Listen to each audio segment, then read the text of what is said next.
Ô pessoal, mais um vídeo no canal Vene Casagrande. Estão todos vivos? Todos passam bem?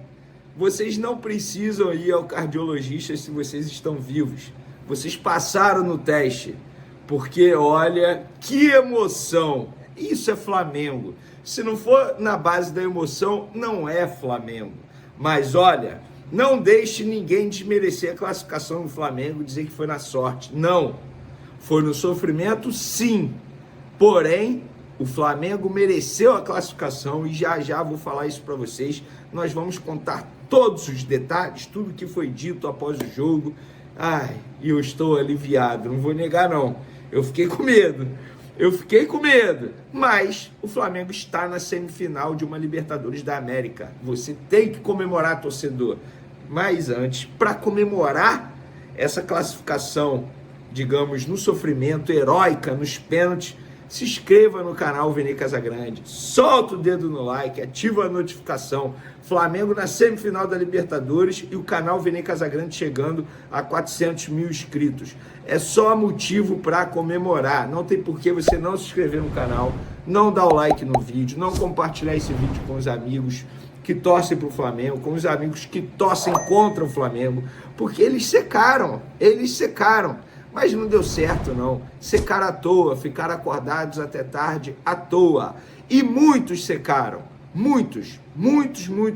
Ninguém queria ver o Flamengo passando de fase. O Flamengo tinha que ser eliminado na visão dessas pessoas. Eu já vou entrar logo no assunto. Vamos lá, pessoal. É o seguinte. O Flamengo, em 2 jogos diante do Estudiantes, mereceu a classificação em semifinais da Libertadores da América. Embora tenha sido no sofrimento, na base de sacrifício, em cobrança de pênaltis, penalidade máxima, mas os 180 minutos, o Flamengo foi melhor. O primeiro tempo do Flamengo no Maracanã, inclusive, foi um massacre. Foi o melhor primeiro tempo do Flamengo na temporada. E o segundo tempo do Flamengo diante do Estudiantes no Maracanã também foi melhor do que o do Estudiantes. O Flamengo jogou melhor. O Flamengo mereceu vencer no Maracanã por mais de 3 gols de diferença. E na partida de ontem, lá na Argentina, o primeiro tempo do Flamengo, isso é até antagônico. O primeiro tempo do Flamengo foi melhor que o segundo tempo. Porém, o Flamengo perdeu o primeiro tempo, tomou um gol no finalzinho do primeiro tempo. Foi para o intervalo com a derrota parcial de 1-0.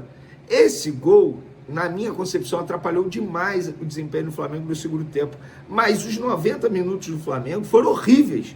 Foi uma partida que, individualmente falando, praticamente todos os jogadores foram muito mal. Coletivamente falando, o Flamengo foi muito mal. O plano de jogo do técnico Felipe Luiz não deu certo. O Felipe Luiz não soube fazer o time jogar diante da adversidade. Sempre que o Flamengo não tem o controle do jogo, o Flamengo fica muito mais perto da derrota do que da vitória. Foi assim em todas as derrotas do Flamengo na temporada. Eu lembro contra o Cruzeiro foi assim, contra o Bayern de Munique foi assim, ontem contra o Estudiantes foi assim, contra o Santos foi assim. Então, o Felipe Luiz ele precisa aprender com os erros. Mas vamos lá, individualmente falando, os zagueiros não foram bem, os laterais não foram bem, acho até que o Varela deu mole, embora a culpa maior tenha sido do Rossi. O Varela deu mole na marcação. O Rossi falhou, falhar não é a palavra certa. Era uma bola defensável. Eu não considero falha. Eu acho que um goleiro do nível do Rossi não pode tomar um gol como esse. Tanto é que o próprio goleiro fala isso após o jogo. O próprio Felipe Luiz fala isso na coletiva, dizendo que o Rossi disse, eu errei e agora eu vou correr atrás desse prejuízo. O Rossi não pode errar desse jeito e ele vem errando há muito tempo. Ele errou contra o Ceará no Campeonato Brasileiro, ele errou recentemente contra o Vasco na saída de bola. Um goleiro do nível dele não pode errar tanto assim. Mas ele foi o herói do jogo. Mas antes de ser o herói, ele foi vilão. Ele poderia ter sido só herói na noite. Por quê? Deu sorte. Porque se o Flamengo toma mais um gol, ele nem teria oportunidade de ser o herói. Ele foi herói nas cobranças de pênalti. Mas durante o jogo, ele foi vilão. E ele não pode errar desse jeito, ele precisa ser cobrado. O preparador de goleiro do Flamengo precisa cobrar o Rossi. Ele não pode errar dessa maneira.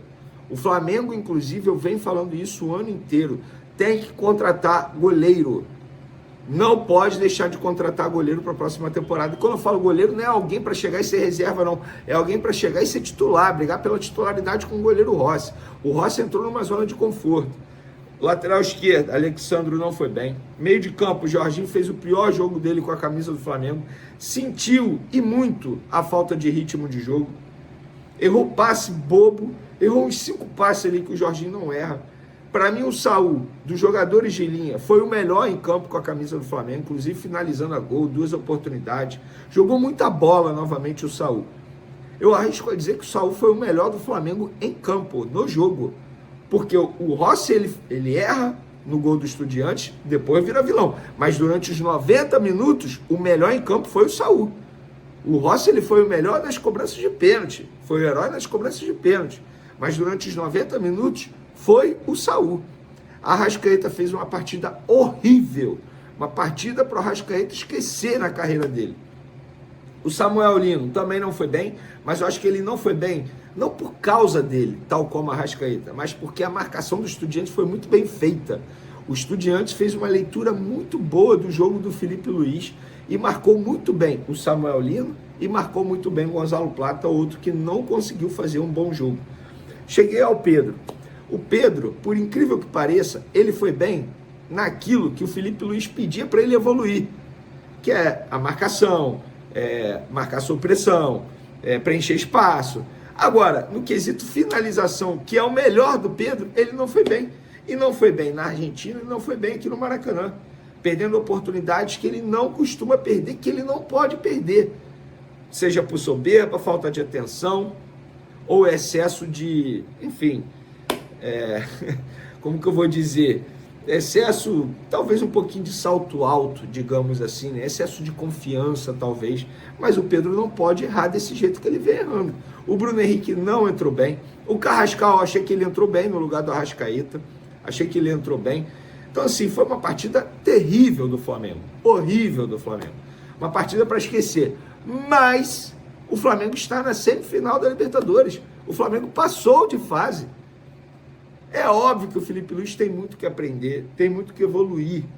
É óbvio que o Flamengo precisa aprender com os erros. Se jogar desse jeito contra o Racing, vai ser eliminado.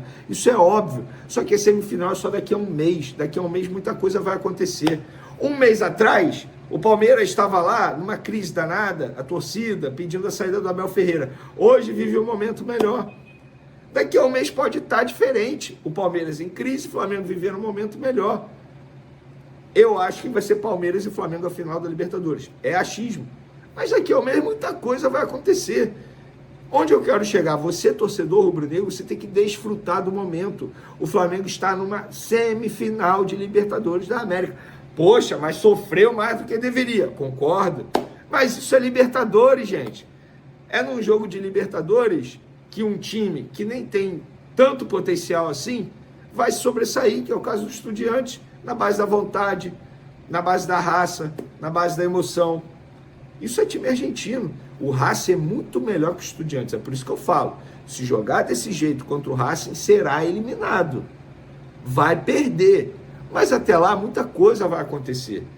Até lá, o Flamengo agora tem que focar no Campeonato Brasileiro, porque domingo já tem mais um jogo importante, diante do Corinthians, na Arena Neoquímica. Até lá, o Felipe Luiz vai evoluir. Até lá, o Felipe Luiz vai estudar o Racing. Até lá, o Felipe Luiz vai fazer muito jogador crescer de produção.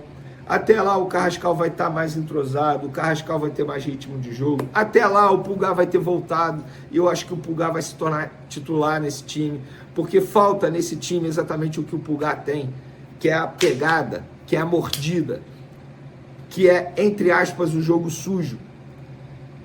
O Jorginho Saul não tem isso. Qualidade, ó, aqui, acima dos demais. Mas falta a pegada, o físico, o combate. Isso o Pulgar tem. E ele vai ser titular no retorno dele, na minha concepção.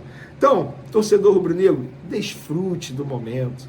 Desfrute. Não fique estressado, reclamando. Não. Calma. O Felipe Luiz, ele é bom treinador, ele é um cara estudioso. Ele sabe o que ele errou. Ele sabe o que ele precisa melhorar, ele sabe o que precisa evoluir. Enquanto isso, ó, relaxa, agradeça. O Flamengo está numa semifinal de Libertadores, muito próximo de chegar novamente a uma decisão dessa competição tão importante. Então, agora, sextou com tranquilidade e desfrute do momento. Brinque com o torcedor rival. Ele secou, mas secou à toa, secou em vão. Deve ser terrível não gostar do Flamengo. Valeu, galera. Tamo junto. Até o próximo vídeo. Um abraço. Fui! O Flamengo volta a campo pelo Brasileirão depois da classificação dramática na Libertadores. E o desafio agora é contra o Corinthians, fora de casa. Felipe Luiz sabe que precisa reagir na tabela, já que a equipe perdeu a liderança por pontos perdidos após empatar com o Vasco. O treinador reconheceu que o time ainda tem muito a melhorar, reforçando que quer ver um Flamengo sólido em todos os setores para conquistar pontos importantes em São Paulo. Do outro lado, o Corinthians chega pressionado, mas deve ter casa cheia para tentar complicar a vida do rubro-negro. E aí, nação, o que você achou dessa notícia? Deixe a sua opinião nos comentários, não esquece de se inscrever no canal e ativar o sininho, porque aqui você fica sempre por dentro de tudo do Mengão.